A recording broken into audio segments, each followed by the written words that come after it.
Silakan. Ya, pasangan nomor 4. Saya menjaga diri untuk tidak terpukau oleh seorang dalang tadi. Jadi, karena saya penggemar wayang sebenarnya. Karena itu saya akan kritis juga. Tadi sangat menarik. Pasangan nomor 4 satu-satunya pasangan yang menyatakan bicara menjadi pemerintahan yang bersih. Yang lain bicara menjadi tegak yang bersih. Tetapi saya ingin ada dua hal yang menarik tadi. Saya pengen lebih jelas bahwa seorang ayah itu tidak hanya kalau perlu intervensi menyuapi. Saya pengen konkret bagaimana ini harus dilakukan dalam sebuah kebijakan pemerintahan terhadap masyarakat Tegal. Saya persilakan. Iya, sesuai dengan apa yang jadi misi kami adalah gerakan cinta desa, bahwa desa itu adalah penopang pembangunan yang ada di kabupaten. Amat sangat ironis kalau kemudian seorang bupati pemerintahan Kabupaten Tegal tidak memperhatikan desa. Dan Bapak jangan khawatir, Bapak bukan wayang, tapi Bapak adalah penonton wayang yang baik, Pak.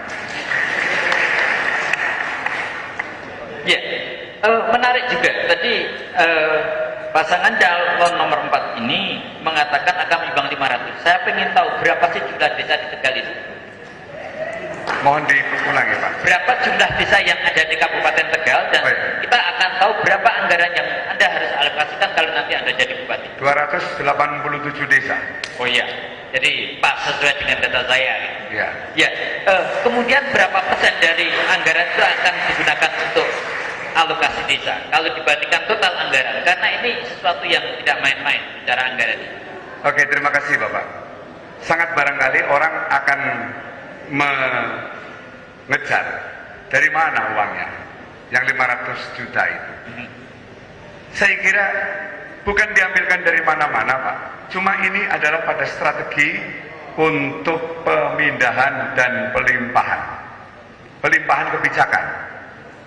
Kalau dulu adalah kebijakan itu melalui SKPD, tetapi kebijakan ini nanti akan langsung ke desa, rekening itu melalui swakelola.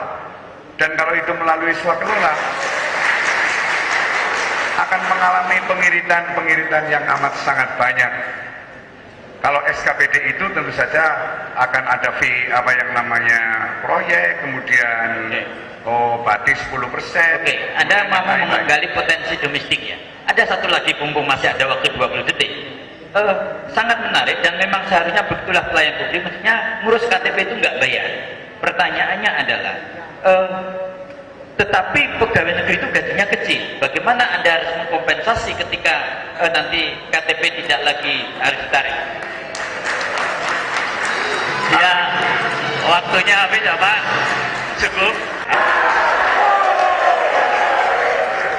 Tadi Anda mengatakan perlu penguatan kecamatan. Nah, saya ingin tahu Bapak mengeksplorasi lebih dalam mengenai apa yang dimaksud dengan hal ini.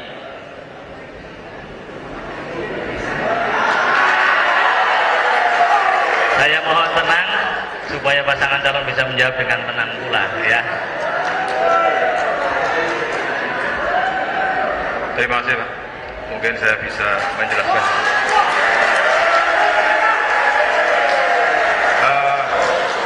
Sebagaimana kita ketahui selama ini kecamatan hanya merupakan tempat untuk transit. Semua kegiatan kecamatan tidak menangani, hanya sebagai lembaga koordinasi. Banyak kegiatan di desa yang itu mestinya bisa dikerjakan oleh desa karena sifat desa itu sendiri, baik dari sisi lokasinya ada kesenjangan antar desa yang satu dengan desa yang lain. Oleh karena itu kecamatan harus didorong untuk mengatasi masalah tersebut.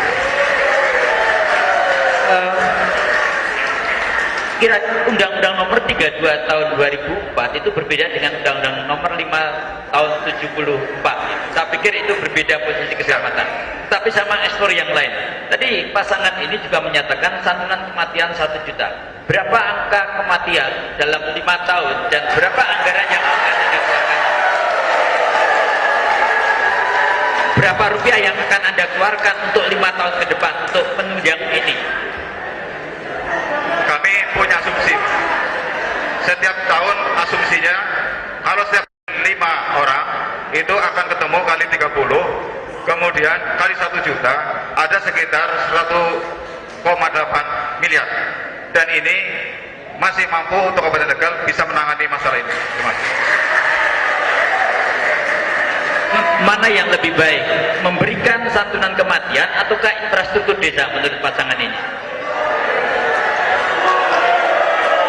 Santunan kematian tidak berarti mengurangi kebutuhan untuk infrastruktur desa, dan itu akan kami perhitungkan betul bahwa santunan kematian pasti bisa berjalan dan struktur desa juga harus berjalan secara bersamaan.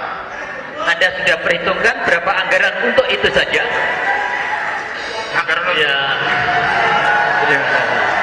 Tepuk tangan pada untuk pasangan calon